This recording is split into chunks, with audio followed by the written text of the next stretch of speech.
So thank you for the new subscribers who just joined. And before I get into it, if there's anything you want me to review or anything you want me to check out, especially if it comes to new television or movies, please let me know and I will be happy to do it. So with that being said, I just wanted to give you all a big thank you, and honestly it means the world. Every single one of you made my day, and it's unreal. So thank you. And the comments have been super engaging, and a lot of the TV shows and movies that I want to talk about don't really get reviewed sometimes, so it is nice seeing people like actively engaged in the same things I want to talk about. So thank you. So every week I'm going to do like a pick of the week, and it's been very hard to start like new television, or theaters are closed, so it's a little depressing, but a show that I'm obsessed with is Dirty John. I've been plugging this show to anyone who will listen. I've been plugging this show since season 1. So season 1 is now available on Netflix.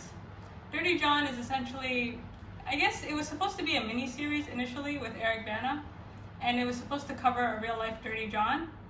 So the first season covers a man named John Meehan, and he basically went around dating different women, or like very successful rich women, and scamming them out of millions. And the first season has kind of like Lifetime movie vibes, but overall, like it's like, if you have time, go watch it. And every single person I recommended this to binged it and finished it. I'm not promising, I don't know what you'll think by the end of it, but it will be really fun for you to watch it and then go over to the podcast if you have time and just compare the real man to Eric Bana. So season 1 made me hate Eric Bana, and season 2 made me hate Christian Slater. Now, I didn't know there was a season 2 until like this week. I assumed, again, Dirty John was in reference to the man John Meehan, but I guess they decided to just kind of like continue it into kind of a true crime series. So Dirty John now is a show about dirty Johns, which essentially are men or groups of men who have screwed over one person or groups of people. So the second season made me hate Christian Slater. I don't know how they got Christian Slater, but they got Christian Slater. If you're a real one, you know that Amanda Peet is the bomb. And if you're really a real one, then you've seen Identity, and you know that she can pretty much make the worst things. She's an example of like a really great actress with very bad work. Like it's really hard if you're that, especially if you're like a character actor, to get very good roles. And so the second season covers Betty Broderick and her husband. And this, again, like the first season, is a true story. So in real life, Betty Broderick killed her husband after basically divorcing her and getting remarried to someone who was way younger than he was. Now, initially when I saw her name, it sounded familiar, but I didn't know like why it sounded familiar. And then I remember like a few years ago on YouTube, I was watching an Oprah Winfrey interview with this woman who had killed her husband. And in it, she was explaining how initially she took the gun to his house to like get them to listen because the divorce had been so ugly. And I remember watching her explain it, being like, it ain't right, but I understand. And you watch these things and you're like, wow, that was a good episode of Oprah, and that's it, and you never think about it again. And right now, the first season is available to binge, but it's like the second season, we're only 4 episodes in. But I remember this woman because of this interview, and she's still in jail for shooting both her husband and her husband's lover in their house in cold blood. And it's one of those stories where you're like, I don't condone murder, but I understand why she did what she did. So Christian Slater, he's basically everything we wished Kevin Spacey was, which is rude to say, but we were all thinking it. Christian Slater plays Dan Broderick, and then Amanda Peet plays Betty Broderick. And the first episode starts kind of in the middle of the action, where like they're in the middle of the divorce. And you can see them, gaslighting each other, and it's a really ugly divorce. And then you go into episodes 2 and 3, and you get into their background. And the more you watch it, especially because I didn't know the details of her story, I just remember watching her thinking like a woman scorned, but I didn't actually know it was this bad. So according to the show, this woman had put him through law school, medical school, beared 4 children, did everything. Like, you're gonna watch the show and you're gonna be like, I think a juror said like she was surprised that she didn't kill him sooner. So you see in the show like she's working really hard and she's working for him, she does all his homework, she does everything, and basically makes him possible. So Dan and Betty initially, they were kind of a young couple. They were broke, but they got married, and she really helped him. She put him through medical school.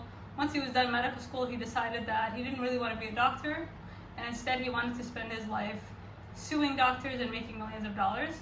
And so again, she just spent 8 years helping this guy through law school or medical school, and now another 4 years in law school. And so the series kind of goes back and forth with the flashback and the present day times. And I think the first season, I remember I really liked that they got Eric Bana and a few like very quality actors. In the second, I mean, I don't know how they got Christian Slater and Amanda Peet. Like that is, you have two very good character actors doing like just on some crazy shit.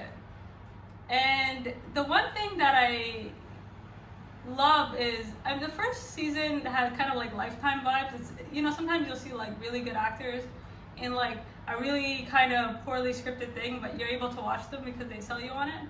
The second season, like I could feel the investment, like I could feel the quality, like the script is much better and their acting is much, much better. And there's no episode that goes by that you don't want to punch Christian Slater in the face. And it's funny because I've been trying to find that interview again with Betty Broderick and Oprah, because she interviews her in the prison. And she kind of walks her through her thought process, and this is like the story of a foster wife. And I remember in that interview, like Oprah was saying how, and just even rewatching it and thinking about it, I think it's like a very cautionary tale. And just thinking about like how this kind of relates to today, like millennials have the lowest rate of divorce, and it's for a reason. Millennials have less ugly divorces, and this is what happens and why you should never ever give up your autonomy to anyone for anything. Baby boomers were experts in one thing, and that's like destroying families. And here you see it, like it wasn't even the divorce, like men leave women all the time, women leave, but what is it about this woman that made her walk into this guy's house, kill them both in cold blood, and feel absolutely no remorse for it? Like she really felt like, I got screwed over.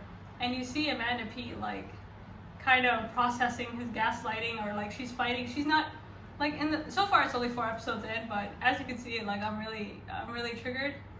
But she really kind of gives her whole identity, and this is what happens when you give up your autonomy to somebody and just kind of hope for the best. And she's like the perfect example of like a good wife. Like she supported her husband. She had 4 kids even though she really didn't want to. Her identity, her sense of self is all like linked to this man. So if he's successful, she's successful. If he feels pain, she feels pain.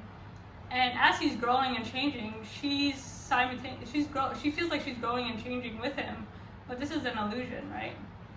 And it gets to a point where she feels owed something, or she feels like, this man really screwed me over. And if you watch the show, I'm telling you, there isn't an episode where you don't want to punch this guy in the face. And the latest episode, for those of you who watched it, or if you just go binge it, it's only 4 episodes. He goes through something called gaslighting, and he'd been cheating on her for some time. And the thing is, the episodes break it down so beautifully, because you see the breakdown of their marriage, and then you see how Dan meets his new wife. And the kicker is she's a secretary at his office, and there's a whole episode dedicated to like them flirting and their courtship, and this whole time he's like denying it to her. And in the episode, specifically the latest one, you see that his new wife is like bragging about all the things they're doing, and then meanwhile Dan is lying to Betty about his affair. And you're just looking at him like, what was the reason? Like, what is the reason? Why not just tell her, I want to leave? Like, what is the point of this like prolonged deception? Like, I don't know. The more I know it's fiction and I shouldn't like internalize it, but I do remember watching that interview being like, girl, was it really that bad? Like, so you had to kill him? And now I'm like, oh my God, it was that bad. Like, she really did have to kill him. And so I can't say enough about the show. Like, it's a really good cautionary tale. And I think a lot of people, as they're getting married later and later in life, and a lot of it is, a compromise. And this is just, it's just that kind of classic marriage, and why appearances can be deceiving. You never know what's going on with people, and you never know, like, you just never know. Anyways, I wish I could binge it. this episode to episode life is just not for me, and yes, that's my pick of the week. Thank you so much for stopping by. If there's anything else you want me to check out, let me know, and peace from the Middle East.